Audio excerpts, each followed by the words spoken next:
Hey, what's going on? It's Doug Cunnington here, and it's my pleasure to interview Leon Angus. He's an up-and-comer on YouTube and is an affiliate marketer. He's been working on his first site for about 2 years now. I think it's about 20 months old at the time that we're recording this right now. And kind of crazy up and down situation where it was earning up to $1,200 in a single month, but it has dropped down to about $200. Now we're going to dig into all the details, and I think it's very interesting to cover, stories that have a roller coaster sort of approach and sort of in the middle of the process. So we're going to bring Leon on here. Leon, what's up? Good to see you, buddy. Hello, how's it going, everyone? It's a pleasure to meet you, and I've watched a bunch of your YouTube videos, and you're doing a Mhm. great job out there. So I was like, hey, I want to have him on the channel and hear about what's going on. So for the folks that don't know you, can you just Mhm. give a short intro?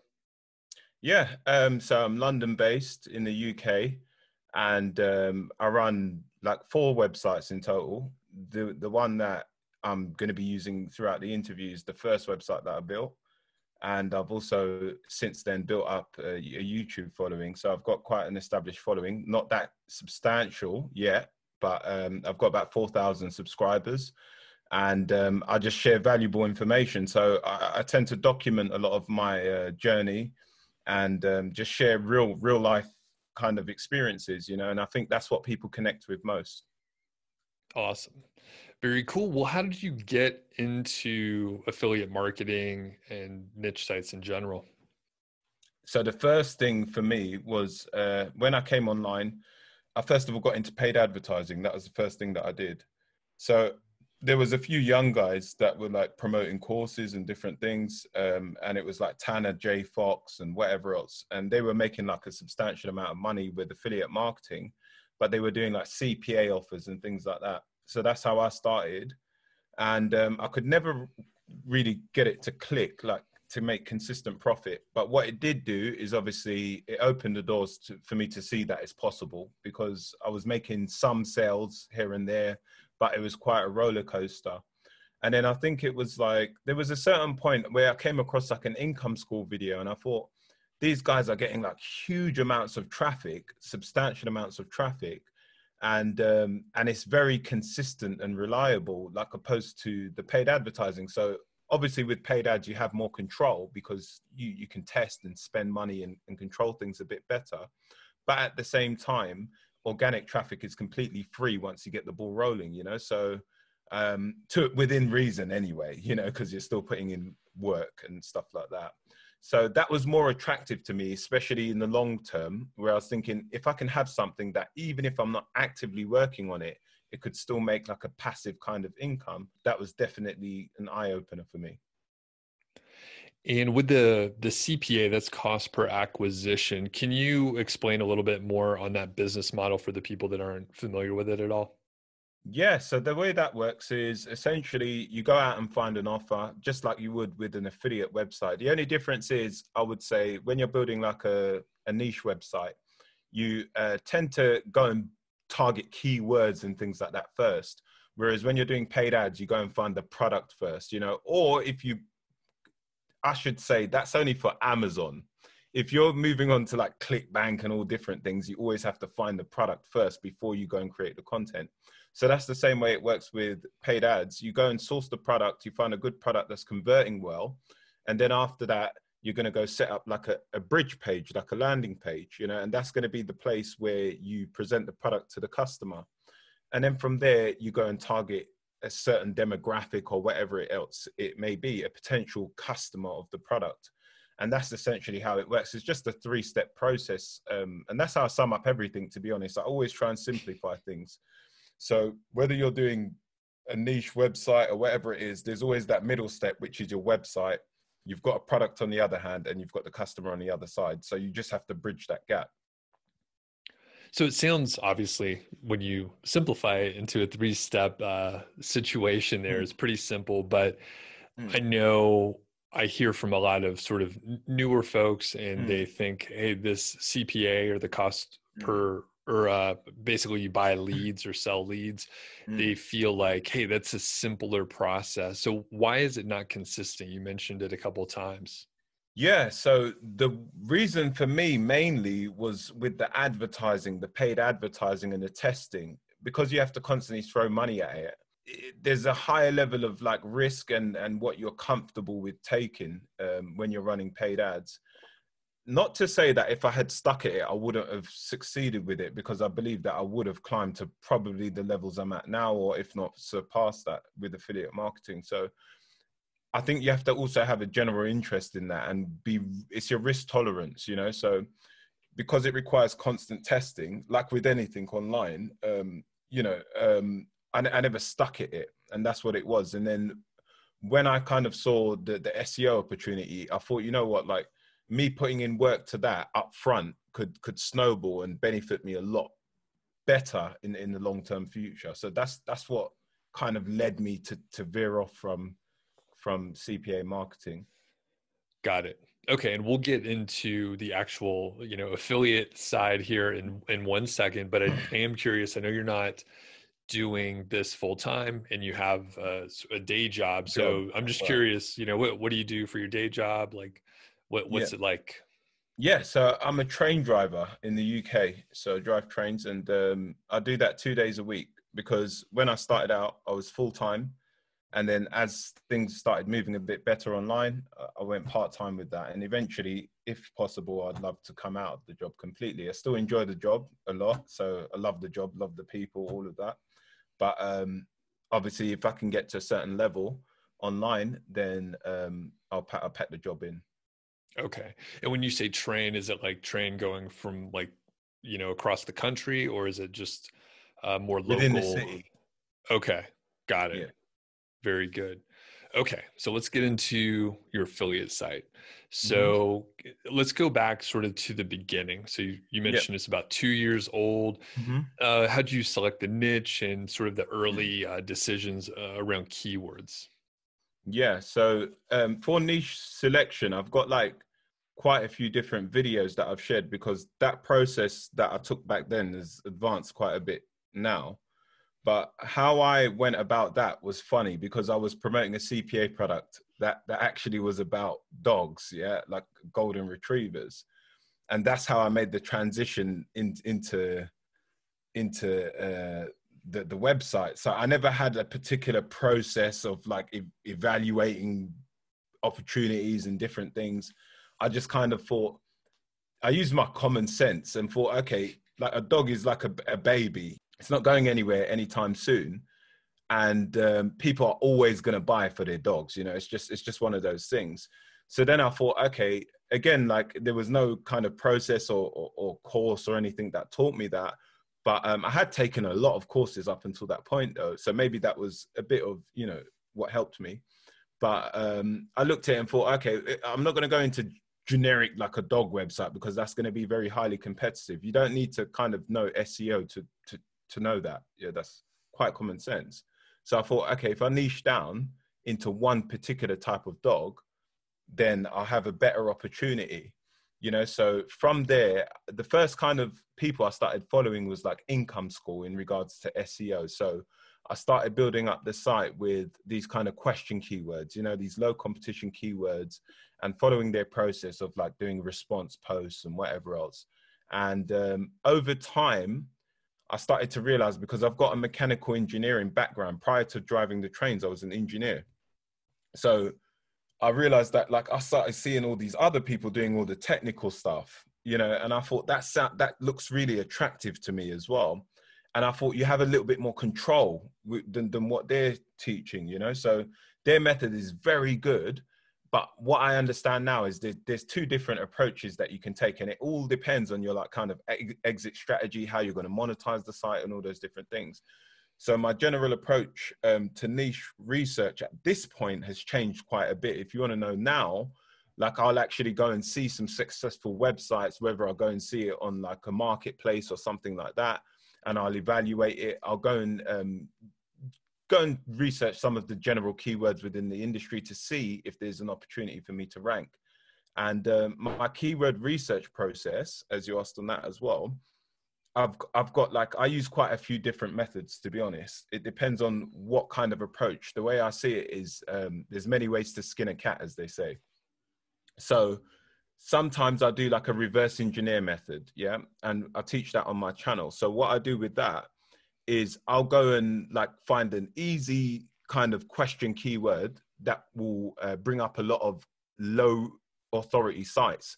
So the way I do that is I'll go and source it on like, Answer the Public or something like that. And that's just going to give me a seed keyword. From there, I drum it into my tool. Sometimes I'm using Ahrefs, sometimes I'm using keysearch.co. Yeah, that's another tool that I use regularly. And what I do is once that I drum that keyword in within it's like a niche related keyword, that then brings up hopefully some low authority sites. Like, if I don't get it on the first time, I'll keep drumming in more words. And what I do is once I get those sites coming up, I'll reverse engineer those sites. So I'll go and actually find all the keywords that they're ranking for within the first 1 to 10 results. And if they got like a DA 15 or something, and they got like, less than 30 backlinks, and I always check do follow links, because those are the ones that count. Some people look at the whole link profile and there's a lot of scraped links and all these different things. Whereas it's the do follow links you want to pay attention to. So if I see that it's a low authority site and I've established that, I'll basically reverse it, bring up all the keywords that they show up for in 1 to 10. And then when I actually even put any of those keywords in, they're all like low competition, because there's a low authority site ranking for it. So the only way they can establish that is by the keyword being of low difficulty. Yeah. So then I've got a list of these keywords. When I've got those keywords, I put those keywords into the tool, and that brings up more sites. So the positions 2, 3, 4, 5 are all going to be more low authority sites. And I just do that recursive process. And I just keep picking out keywords nonstop. So that's one way. That's probably the most beneficial way I'll teach anyone at the moment, because it can get quite technical and confusing. That's great. I mean, you're looking at the signs that are out there in the world. You don't have to like recreate the wheel. And I know some people really struggle to find the low competition keywords, but you're literally going to low authority kind of websites. And just by definition, those are probably going to be the lower competition keywords. So because even if you set up filters, then if you're reversing a website, say for example, and it's a low authority site, they're ranking for like, I don't know, a couple hundred keywords, but then they've got like about 25 in the top 10, and they're very niche specific to your industry. Well, what can happen is you can set up filters. So you can filter it and say, okay, I only want to show keywords that are showing 100 searches or above. So straight away, you've got a bunch of keywords that have over on average, according to the tool, as we know, is just like a ballpark figure, but you know that they have relatively okay search volume and they're easy to rank for. So it just plucks out all of those keywords from those sites. Awesome. Yeah. And I mean, it would be arguable, I think, to just ignore the search volume as long as it's showing up on a keyword tool at all. There is some amount of volume. So, and then just to kind of add in, at the end of that process, or any keyword research process that I use, I'll always go and do a manual check last. So that's one thing that anyone who's taking information from this video, you need to remember, is that once you've established the keywords that you're going to be targeting, you then need to go and manually actually check them and assess them to see who's showing up in the top 10. So I usually just go to Google, no tools, anything like that, assess the level of quality of content on the first ranking page. Are they bang on topic? All those different, general practice things. Is there something that you see specifically where you decide, all right, this is a bad keyword? What are things you look for there? Yeah, I mean, sometimes if I see something that, again, like I use my intuition quite a lot. If it seems like something that I don't feel that people are searching a lot and it's showing me like a 0 search volume, then I sometimes can be a little bit skeptical if I haven't got any data to give me evidence that that might have a potential. But a lot of the time, what I find with keywords, because right now I'm starting a site where I'm ranking a lot of 0 search volume keywords, and that site, like, I've only got like 14 articles on it and it's already getting like 3,000 visitors per month. Yeah. But And they're mainly like about 80% of the keywords are zero search volume. What I find with SEO and with anything is you need to just go out and test it. And that's all it is, because everyone can give you all the different theories, but then you might have a different experience because your niche could be different, or it's a different time of year and people are behaving different. So there's so many different things. So ultimately what I do is I just put the content out there and then wait for the results. And the way you assess that is through your rankings and traffic, you know, Google Analytics and whatever else. So that's what I tend to do, you know. So I don't really have something that completely puts me off. Like I'm recently focusing a lot on silos and things like that. So if I see something of high competition, then I might say, okay, you know what, this is going to be like a new hub, you know, so and then I'm going to build sub pages under this, you know. So the only things that can veer me off is if I see these big authorities in the top 10, and I'm thinking, you know what, that's like almost like an impossible approach that I'm going to have to take. You know, it's never going to happen. But in that scenario, I might still give it a chance, as I said, because you have to test. And I might say, you know what, I'm going to build out a load of sub pages that are completely low competition, but then I'm going to link them all up to that main article. Okay. And you mentioned a couple things around content. So let's sort of shift in that direction. So where do you get the content? Do you write it yourself or are you outsourcing it? Yes, I started off writing the content. That's how I started. Now I outsource, like I share all of that on the YouTube channel as well. Because again, I test a lot. So, you know, right now I found one of my good writers. A lot of people don't like Upwork, but I found a really good writer on Upwork. And she's brilliant. So I've had her on for about 3 months, and she writes specifically for this website in question, the dog website. And then I've used iWriter quite a bit in the past, but iWriter can be low quality, you know, a lot of the content, but I have got a method again of establishing good writers on that, using the filters that iWriter actually gives you. So you're able to filter out and get to the golden gems on that platform, which a lot of people don't use. They just go on there and order content and expect it to be good. Yeah. So I look at all the past data of the activity of those people and whatever else. The other thing is I use ProBlogger. So like where I'm working direct with people, and Freelancer, or whatever the freelance platform's called. So I've got one writer from there who's really, really good as well. Well, there's one that I'm working with personally that I've taken off there from a long time ago, and another one that I've recently found. So predominantly at the moment, I'm really loving Upwork. And then I'm also using that freelance platform. But freelance, I wouldn't put on the same level as Upwork in regards to quality, because you have to filter through a lot of crap to get to the good. Do you know why people don't like Upwork? Because I love it personally. And Yeah, I know some it's people maybe convenient, struggle. I think, more than anything, because you're able to just control like an entire kind of business at your fingertips, you know. So you can have someone on a contract, like on a one-time payout, or someone on an hourly wage, and someone doing outreach. Like I've got like 4 people at the moment doing outreach for this same site, and they're constantly updating Excel spreadsheets. So I'm just able to go in and say, okay, I want that link, I want this, and use this anchor text and whatever else. And then I want you to pitch a different asking fee to whatever they've put across, you know. So they negotiate and do all those different things for sometimes as cheap as like $10 a month. Sorry, $10 per hour. And in that scenario, where people go wrong, I think, especially when they're building links, is they don't understand anchor text ratios, and they also don't understand how to vet the links. So I think that's how you can get cheap links, because I'm able to vet the links. So I assess the websites that I'm actually getting the links from in the first place. Okay. And we'll definitely come to the links, but I don't want to stray too far from the content before I forget everything I was going to ask you about. So you have some writers, various places. Can you tell us how much content is on the site, sort of the average length for maybe certain pieces, and Yeah. just sort of overall what's going on?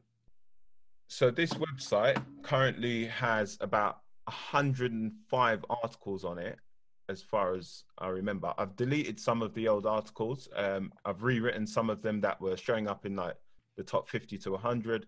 The other ones that were just not showing up in the SERPs, I've assessed them. Some of them were bad quality, so I just got rid of them because they're not showing anything, no traffic, anything like that.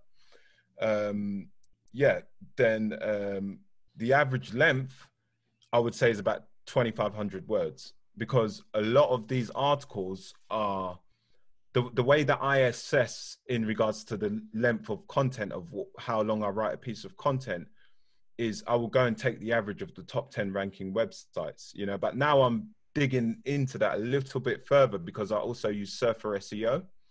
So I'm actually identifying the sites that are relative to mine. And then obviously it gives me a different average to if you just take an overall average of the top 10. So sometimes I'm only taking an average of like 4 or 6 out of the top 10 websites. All right. But they're all long content. Yeah. Okay. And then what's the breakdown, sort of informational versus affiliate product review type content? Okay, so this is one of the other switches that I'm making on the site at the moment. So it was predominantly focused, as I said, with an income school approach. So I had about 80% informational content and then 20% buyer intent.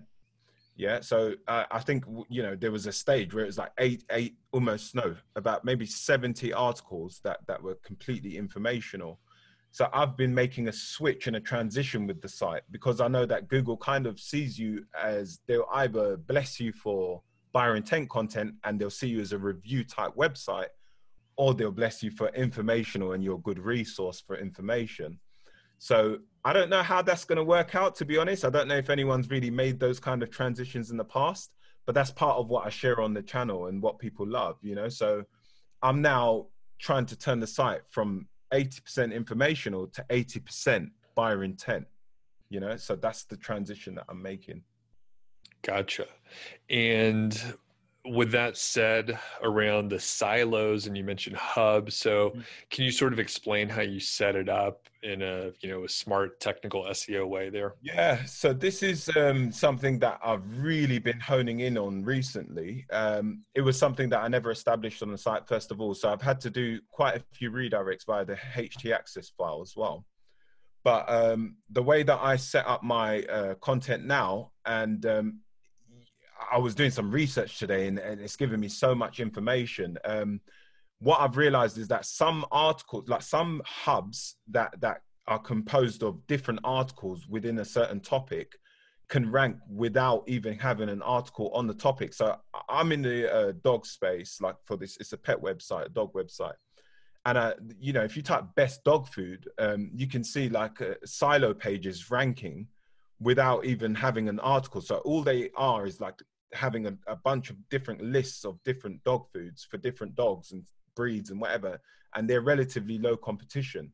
But then what they've done is they've compiled that all into one page, and then they obviously have hierarchy via the permalink, you know. So what you want to do is select parent pages when you're building out these silos. So the way I'll do that is I'll have one main article, just say, for example, best dog food. Like that's something that you might never rank for, but if you want to give yourself a chance, this is the way that you could approach it.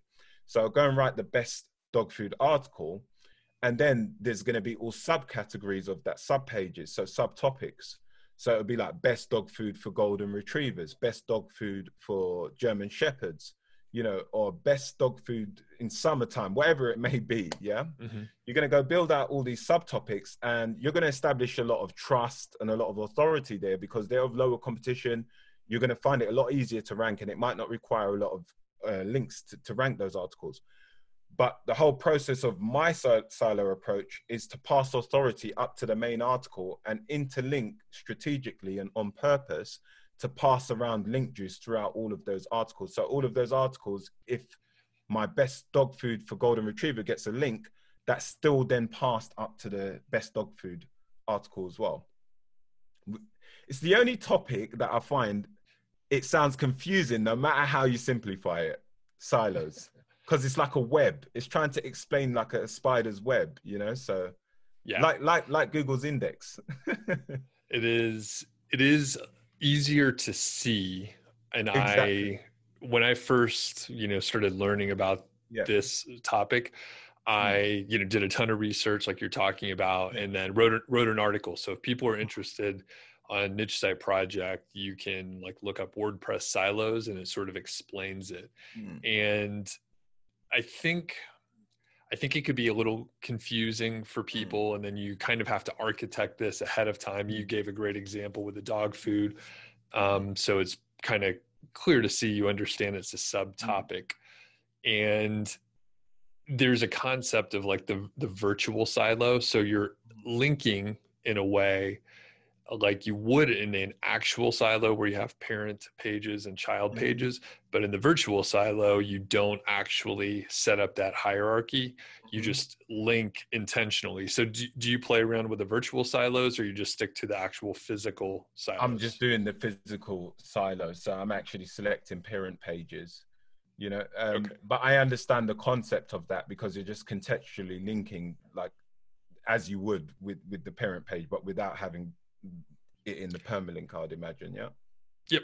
Yeah, that's exactly right. And then you end up, you know, when I first learned about this silo concept, I tried to do it, and then I ended up with like really long and weird URLs because I didn't name the pages in a short format, which so you realize that's another thing, because that's a video within itself. But when you're doing these parent pages, that's another thing. It needs to be something very short, 1 or 2 keywords, and very broad, because then all your sub pages are going to build out the permalinks, you know. So people probably already confused at this point watching the video, you know. But so that's what I've been doing recently anyway. And I think what the general approach is it's a lot different when you're building out a website using silos to just building a website, because everything is very strategic and planned beforehand. So you generally are going to build out your biggest articles first and then build out everything underneath that. Whereas when you take a general approach, like when I started online, I was just building random articles like here, there, and everywhere, you know. So it's a lot more strategic, and sometimes, I mean, I personally have it all in an Excel spreadsheet, so I know exactly what goes where and whatever else. Right. And the advice that I usually give people if they're starting out, like, don't try to do the silo, because you'll fuck up the architecture at the beginning, and then you'll have to go back and fix it. So if you don't know it can be very painful, because if you have to change permalinks and you're already in the index, then Google has to re-understand that, and you might have to resubmit the new URLs. It might not even rank where it was before. And and you may have to 301 redirect if you had some links going to it. So just everyone keep it simple at the beginning, and then you can make it complicated later. All right. Anything else with sort of the content side? No, I mean, generally I follow the basic rules. I go and assess the top 10 pages, see the subtopics that they're covering. I'll use the related questions at the bottom of Google's page result, and then people also ask for tab to cover that as some of my H2 headings. And anything that I see missing from the top 10 articles, I'll try and like emulate what they have already, because that's what's working and that's what Google wants to see. And one of the biggest things I'm trying to do is establish search intent. You know, if you can answer the query, that's the number one thing you can do, you know. So that's what Google wants you to do. That's what you need to do. Because ultimately you can have all the backlinks in the world, and if you don't have good content, it won't convert, you know, and you'll eventually be ranked where you deserve to be in that sense. You mentioned you had a few people working on, outreach and backlinks. So what's your backlink approach? You mentioned, you know, folks like maybe Income School, they're like just publish content and just let the links come. So what's your approach? Yeah. So prior to this, a lot of people who may watch this video have seen that I don't really share a lot of backlink information on my YouTube channel. So it's not what people are familiar with me doing, but it's something that I have been working on. So I went and purchased the course that I learned everything that I know from is Matt Diggity's Affiliate Lab, you know, so that's where I've taken, you know, my information on backlinks. I've tweaked it and changed it a bit because I don't have the kind of budget that he requires for his strategy. But my general approach is, because one of my most important things is the anchor text ratios. You know, it needs to be balanced with what's already ranking in the SERPs. So I use Linkio for that. I don't know if you've heard of that. It actually plugs into onto Ahrefs. So it pulls all the data from Ahrefs API, and it basically suggests your links to you. So it doesn't tell you what links to build, like the authority or whatever else, but it will tell you the next like 20 anchors that you need to build. So it will actually give you like, okay, this one needs to be a target keyword. This one needs to be that. And the way you collect that information is you actually go and assess the top 10 ranking articles for the specific keyword that you're trying to target. And then it builds out an average of the anchor text. So then you can see, okay, this one, next one. So the next link that you go and get, it might need to be a branded anchor, you know, this one might need to be a different one. So we'll actually, I don't know, I'll actually show you that tool after if you haven't seen it. You've probably seen something similar. And then what I do is for the outreach process, I don't want, like personally, I'm not going to go do all of the hard work of going out and reaching out to people and sending emails and all of that, you know, and using Ninja Outreach and all that, because that's another expense that I have to take on, or a lot of manual work when I can focus on content and editing and publishing, because I believe that's still the 80-20 of SEO, you know. So I actually hire people and then they have those tools and they go out and reach out. So my process is sometimes I'm going and seeing all of the websites that are linking to, just say, for example, I'm targeting best dog food, as I used it earlier. I'll go and drum that into Ahrefs, bring up all the sites that are ranking for it, and then download all of the links that are pointing to those sites, yeah, in the top 10 rankings. So that's one way. And then I'll obviously submit that Excel file to my outreach guys, and they'll go out and reach out to those sites. So I can try and get some of those links. But I also use that Linkio tool to filter out, like, you know, forums and, like, say, for example, Web 2.0s and things like that. So it allows you to filter out and hone down to the core links that you need to get. So that's one thing. That's one process. The other process is that I sometimes just get them to go and do outreach just out within the industry, like within the niche, you know, so just to dog websites. Like, so there's a bunch of different dog websites, and they're constantly just updating that because I've just got them on a contract. So they're constantly just doing it regularly. And then I just go and vet the links. So I'm making sure that, you know, it's got substantial amount of consistent traffic, making sure there's no unusual links pointing to the site, or they're not doing any unusual practice. You know, sometimes I'm trying to see if I can see any PBNs pointing to the site or things like that, things that I might not want to get a link from.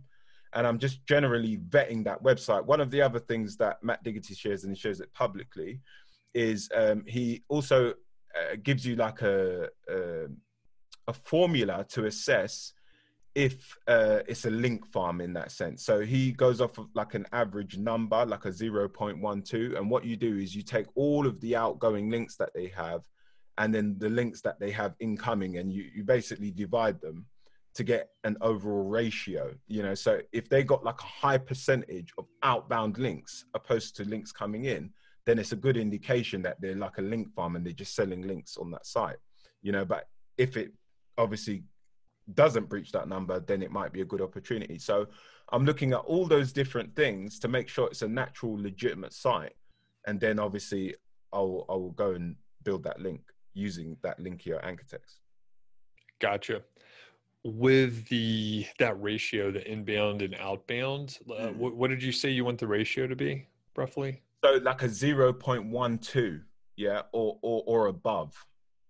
Okay, so that's roughly, if I'm doing the math right, 0.12. So like 12% of the like inbound links are going outbound.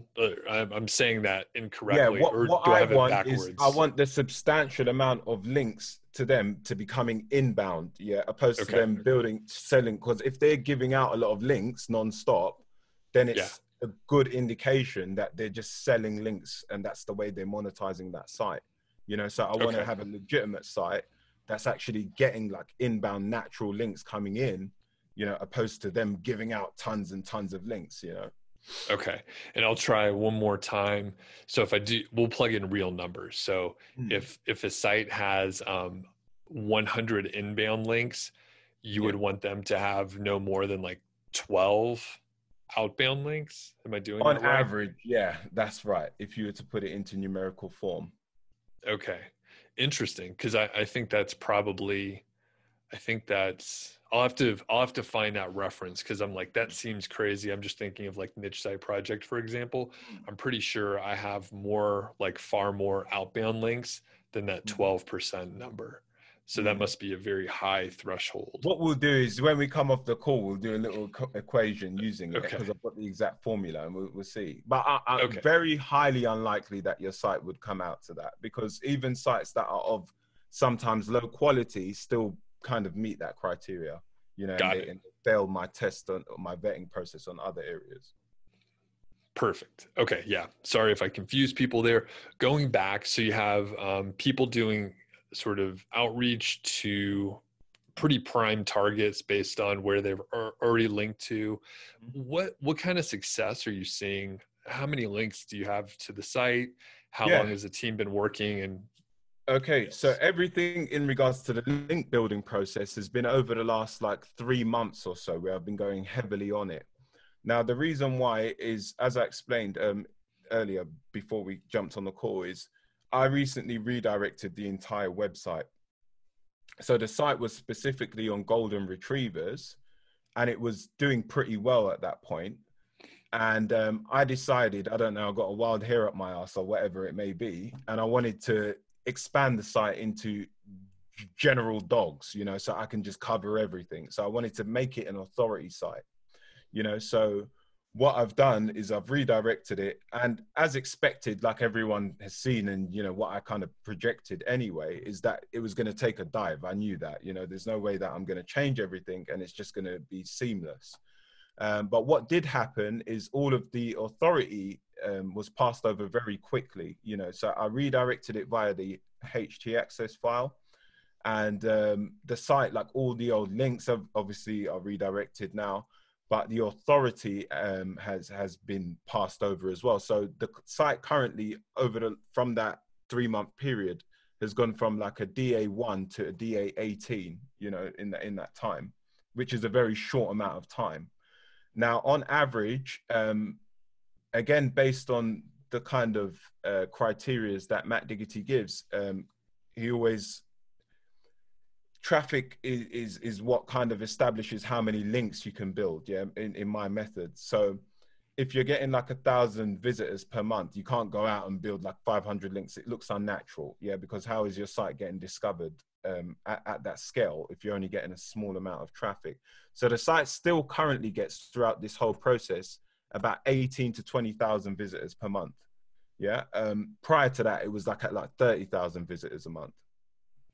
And yeah, so what's happening is quite a lot of my number one keywords, like my number one positions, are now coming back as well. I'm seeing a lot of that, and daily I'm getting substantial growth, you know, all the time. The earnings have taken quite a dive, as I explained earlier, but I do believe that will come back up and surpass where it was. And I've been currently building, just to keep it safe, around 2 links per week. So not a lot of links. So I only build about 8 links per month, you know, so it's not a lot.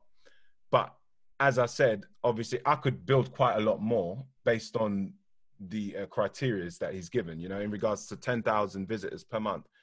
I think it was like something you could build 50 links, 50 links a month or a week or something like that. I'd have to look at it. But in regards to that, obviously that's quite a substantial budget you'd have to invest into that. So most of my budget right now, I think I've spent, since in the last 3 months, about $3,800 on just content, you know, so just really heavily on content. And then I've been plucking out two links a week and just hitting the site, like some of those articles, and bringing them up slowly and trying to, you know, and that's it. so for roughly those 2 links per week, so 8 Mm-hmm. per month, do you have like a ballpark, like how much that's cost as far as your VAs that are working on that? Yeah, no. So currently, like, to be honest, I don't have like a set amount that I'm willing to just work with or whatever. On average, these links, again, like they're not like high authority. We're talking like DA30s, DA40s at most, yeah, that I've been building. and I can get that for about $100, $150, things like that. Per link? Yeah, per link. Okay. Got it. Okay. Great. Sometimes it's a lot lower if they negotiate it, because I also get them to potentially try and get, obviously, link insertions, you know, like niche edits. So sometimes they'll say, okay, this is the cost for a link insertion, because they don't have to do much work. They just go and swap out a link on the article, or this is the cost for a guest post, you know. So sometimes I'm doing a guest post and sometimes I'm doing a link insertion. So the link insertions, a lot of the time, I might get them on average for like $40, you know, $30, things like that. Got it.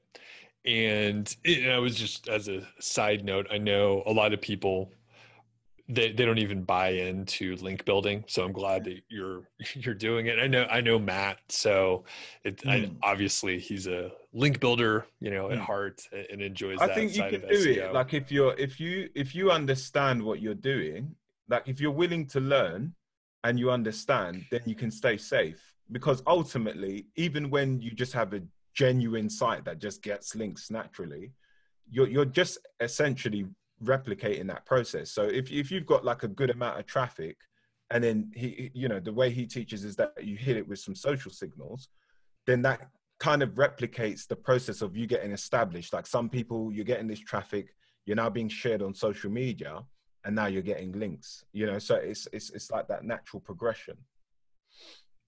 Definitely. And, you know, you were like, I'm only getting a couple links here and there. And Matt encourages folks to, you know, throttle it down and make sure you're not getting more links than your site is warranting, based on traffic, which totally makes sense. But the threshold that you gave is, you know, far more than what most people would even think about. They don't even have the budget or the time to get that many links. So yeah, if you can get whatever 50 links per month, that's a pretty decent amount. Yeah, but when Overall. he teaches you that, I mean, obviously using his strategies, because I never built up the site from the beginning using the methods that he uses. Usually, obviously, if you're getting the amount of traffic in regards to the methods that he teaches, if you're establishing those results, then the site will give you that budget to obviously reinvest. So you're ultimately just always making a reinvestment anyway. Right. For the site that you moved over to, I guess the domain, was it a brand new domain, or did you buy an existing blog or anything? Yeah, so the way this happened was really odd. I thought it was a new domain, but it ultimately wasn't. It was an expired domain, yeah, but it was being sold on GoDaddy as a new domain. And even when I purchased it, they didn't know, like the customer service, they were kind of like up in the air. And it took them like, I think 2 weeks to get the domain to me, because they were like, oh, we don't really know. Like, you know, because I checked it on Wayback Machine and I could see that it had past history, but then it was being sold as a new domain. And they were like, we don't really know. Like, you know, it was being sold on another marketplace. It wasn't even being sold on GoDaddy, but then it was listed on there as well. So I don't know whether they're pulling data from somewhere else and they sell domains via like whatever. It was also available to purchase from, was it Namecheap that I use regularly? It was available on there and it was available on GoDaddy. So I don't know whether it's on like a central hub. I don't know exactly how that all works with domains, but it wasn't a new domain, but it was listed as a new domain. Yeah. So I didn't really know though until I bought it. So after I bought it and it gave me like a message that I had never seen before, because I currently own like about 20 domains or something. Like I've just bought a few and built, because I've built sites for other people and stuff like that in the process, just some freelance work and whatever. Yeah, so like it gave me a message saying, oh, you need to wait for a transfer of ownership over to me. So I was confused and I contact customer service and then they said, we don't know. You know, so they said, we're not really familiar with what's going on. And then we established that that was the thing. So I was even scared, thinking, because I went and got a logo made and all these different things. And then they said, you know, I wanted to be sure that I was going to get that name, especially because it's a really cool name. I'll tell you what the domain is after you can see it. But it's a really cool name, really short. Like you don't really hardly get these names, you know? So I really wanted that domain. And I managed to get it in the end anyway. So I got it. And then I was skeptical about, okay, now it's obviously repurposed. So is Google going to reward the site? And honestly, I couldn't have wished for anything better, because within the first, like, 3 months, like I said, everything has been moving substantially. So I'm really, really happy. Awesome. A quick question on the sort of drop in earnings. So you said it was up to 1,200 at one point. Yeah. Now it's down to 200. Is that all due to the domain transfer, or what else is in play here? Yeah, I mean, obviously Amazon cut their commissions and it went down to about 800 per month at that point, so that was the first hit. But then it never got hit by anything in regards to an update or anything like that. So there was no experience there. Predominantly, obviously, the content was informational. So I was really only making the affiliate commissions on only a small section of the site anyway. And then the other side of it has been monetized with Ezoic. So I make the other part of the income from Ezoic ads. And that's continued to kind of stay steady from where it was before, to be honest. So that hasn't really changed. But it makes that overall number, though. This is how I was getting to the 1,200 or 800 and whatever else. And yeah, so now, like, I'm obviously more focused on just buyer intent articles, and I'm still publishing at least one piece of content per week, but then I might publish like 5 buyer intent articles. Okay, so it's just sort of in limbo. There are a number of things that hit, and then it sounds like the Ezoic earnings have been roughly consistent.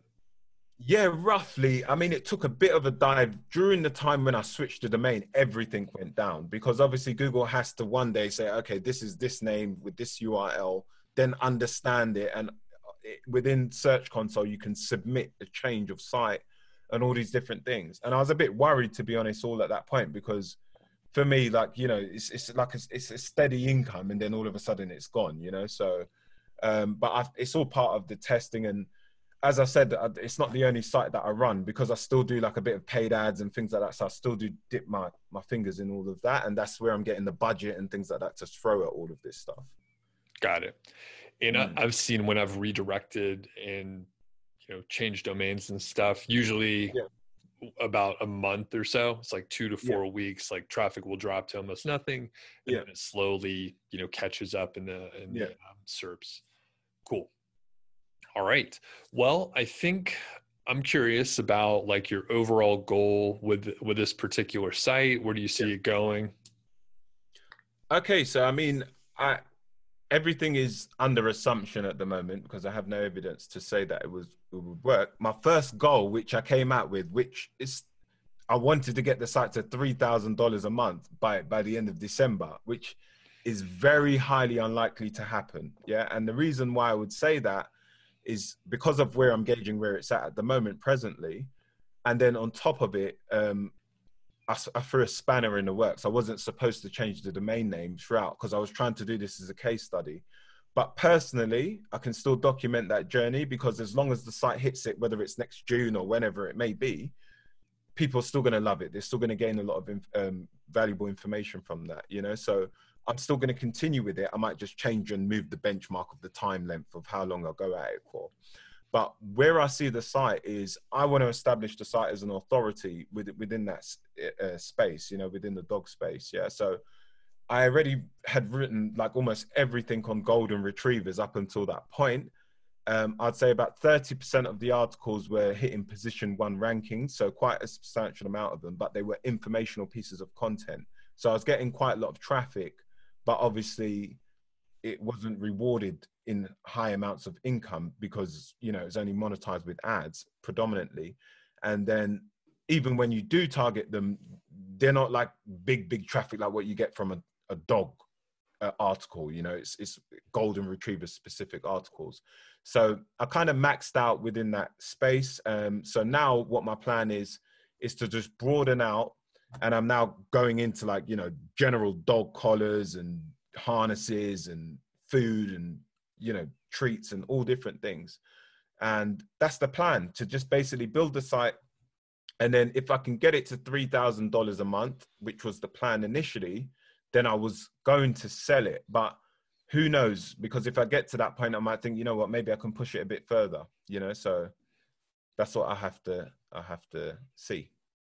Very cool. And just as a thought exercise, I'm just curious, like, if you had unlimited resources and you wanted to hit that $3,000 Yeah. per month by December, what would you do? Unlimited resources and time. Unlimited resource. That would be interesting.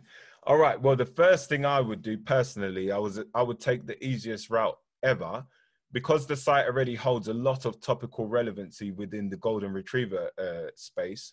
I would, anything that I haven't covered, I would go and get written immediately, because that almost instantly ranks for me. You know, anything I push out on golden retrievers ranks. And whilst I'm on that topic, before I answer that question, one of the things that I want to share in this video as well, which was quite interesting to find, is when I made the change of domain name, I was trying to write like low competition info articles to kind of test the space, you know, to get my feet wet in the general dog industry.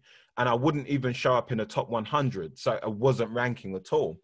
And I thought, oh, you know, the domain's got a problem. Something's not right. Like, because Google had already switched most of my articles over, like, and they were ranking again for my existing content. But any new piece that I wrote wouldn't show up. And I was thinking, I'm pretty good at keyword research. I know these are low competition keywords. So why are they not showing up? I'm using Surfer SEO. I'm optimizing them. Everything's on point.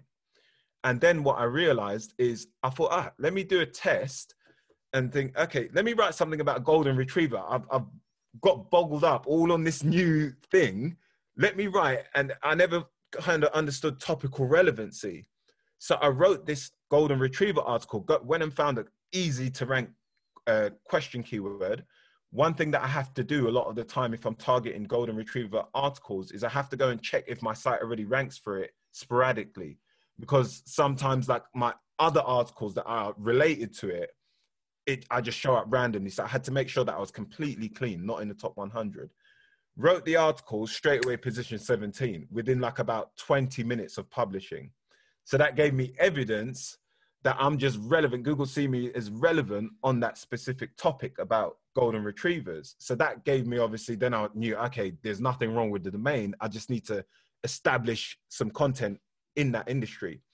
So then over time since then, obviously it hasn't been that long. I think it's been about a month or two. No, about a month or a couple of weeks, whenever it was. And all those articles that are targeted are every single one's ranking now. All the general dog information. So I'm now starting to climb within that, you know. But what was the question again? Now I forgot it because I went so off. Yeah. It was basically what would you do if you had unlimited resources to hit $3,000 in like 2 months? Okay, yeah. So what I would do, because of the amount of traffic the site gets, I would definitely ramp up the links. Yeah. So I would get out as much content as I can, because as I said, I think that's where most of your effort should be focused.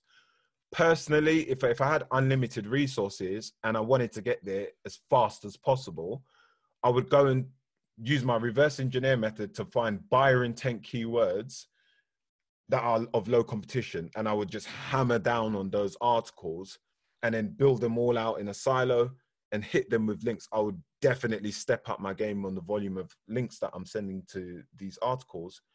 And that's what I would do and hope for the best. That would be it. That's awesome. How many articles would you try and publish? Just again, if you're just like, if I could, I mean, I don't know, as many as I could, you know, if it came into the hundreds, I would do that. But I mean, personally, you know, you want to use your resources well. So you don't want to just spend money. It needs to be still profitable if you were to sell the site. You know, you don't want to spend so much that it's not even rewarding if you sell it. So if I could publish and to get to that goal, what do I think that it would take me to get to that goal? Like how many articles? I would say I could get there in 50 articles, you know, based on the strategies that I use of low competition keywords. Just the right ones. Very cool. And I like the idea of, you know, build out the silo, hit, you know, each of those child pages with links, and then you potentially boost up the whole silo. So very cool. All right. Well, any other, you know, thoughts here before we sign off? I don't have anything in particular, to be honest. As I said, right now, I haven't even been publishing in the last week on YouTube because I've just been grinding every single day at this website because I really want to make it work. So I don't have anything to say. If anyone has any questions, a lot of people are now like familiar with me. Some of the more experienced guys are not, you know, because of the level I'm at. There's not much they can get off me, you know, within reason.